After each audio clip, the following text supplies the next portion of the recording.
নমস্কার বন্ধুরা, সবাইকে আমার চ্যানেলে অনেক অনেক স্বাগতম।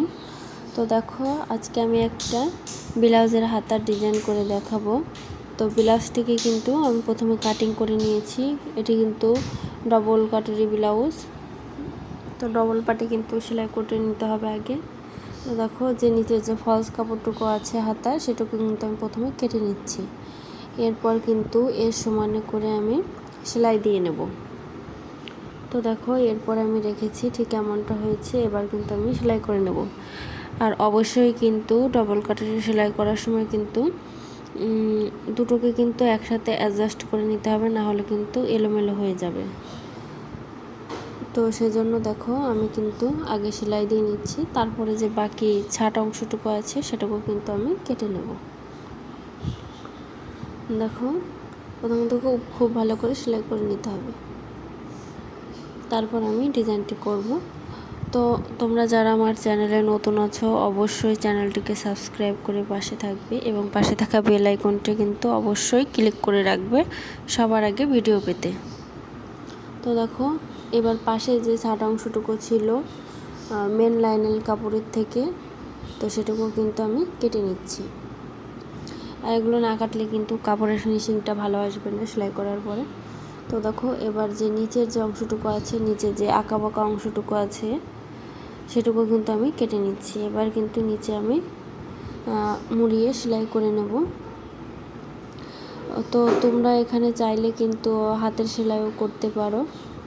আমি এখানে একবার মেশিনে সেলাই করে দিচ্ছি, তবে হাতের সেলাইটা দিলে কিন্তু খুব ভালো ফিনিশিং আসে। তো দেখো, সেলাই করে নিচ্ছি। যেহেতু আমি মেশিনে সেলাই দেবো, তো কিন্তু সামনে এবং পিছনে দুটি সেলাই দেবো। প্রথমে যে মোড়ার অংশটুকু সেলাই করব, তারপরে কিন্তু পাশের অংশটুকু সেলাই করে নেব। এতে করে কিন্তু মজবুত হবে সেলাইটি।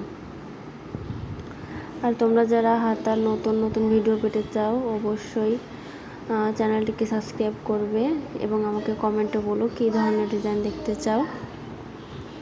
এবার দেখো, উপর থেকে কিন্তু আমি চাপ সেলাই দিয়ে নিচ্ছি। চাপ সেলাই না দিলে কিন্তু ভালো লাগবে না।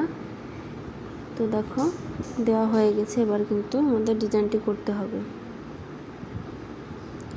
এবার এক্সট্রা যে সুতো আসে সেগুলো আমি কেটে নিচ্ছি। এবার দেখো, হাতাটিকে কিন্তু আমি সমান ভাঁজ করে নিচ্ছি প্রথমে। তারপর যে মাঝ বরাবর সেখানে কিন্তু ডিজাইন হবে, সেজন্য আমি সেই বরাবর চক দিয়ে দাগ দিয়ে নিচ্ছি। এবার দেখো, এরকম করে কিন্তু আমি 3 টুকরা কাপড় নিয়ে নিয়েছি। এখানে সব দিকে 4 ইঞ্চি আছে।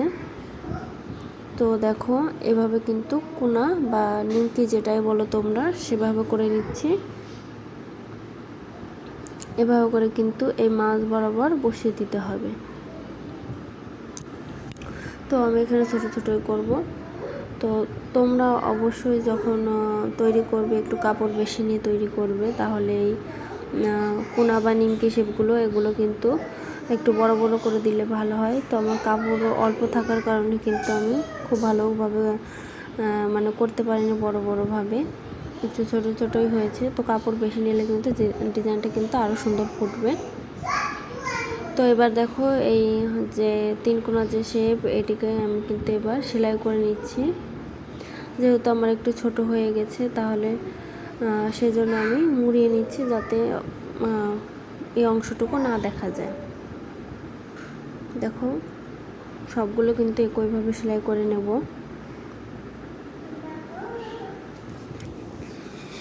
দেখো, সেলাই করা হয়ে যাচ্ছে আমার।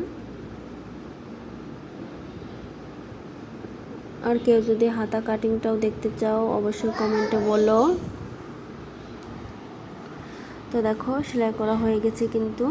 এবার আরেকটা আছে, এটাকেও কিন্তু আমি মুড়িয়ে নেব খুব ভালো করে। আর মুড়িয়ে নিলে কিন্তু একটা সুবিধা আছে, তাহলে কিন্তু সুতোগুলো বের হয়ে যায় না। যেহেতু এটি জর্জেট টাইপের মতো, সেজন্য কি সুতো বেরোতেই থাকে। সেজন্য কিন্তু আমাদের সেলাই করে নিতে হবে, নাহলে কিন্তু অনেক সময় খুলে বা সুতো বের হয়ে যাওয়ার সম্ভাবনা থাকে। ঠিক আছে, দেখো, সেলাই করা হয়ে গেছে। এবার কিন্তু আমি লাগিয়ে নেব। তো দেখো, কিভাবে আমি লাগাবো। এভাবে কিন্তু লাগিয়ে নিতে হবে। দেখো ডিজাইনটি।